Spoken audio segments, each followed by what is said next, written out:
This is our physics experiment on sound and how it travels through different types of objects. We have a stack of paper, cardboard, and wood, and they're all exactly half an inch of width. The materials we need are wood, cardboard, paper, sound measure. The manipulated variable is the medium the sound travels through, and the responding variable is how loud the sound is. The scientific concept of this experiment was the effectiveness of sound travel through different objects.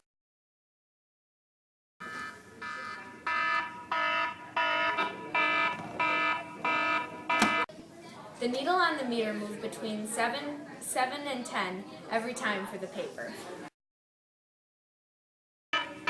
It's going.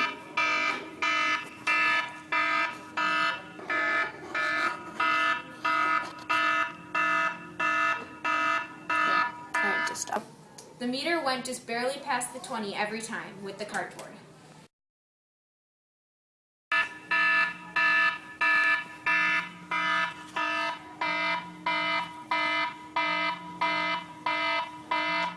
For the wood, the needle moved from about 15 to 20 on the meter. The results of our experiment was that the sound traveled most effectively through the paper and least effectively through the cardboard. The scientific explanation is that the sound was released when placed next to the paper, cardboard, and wood.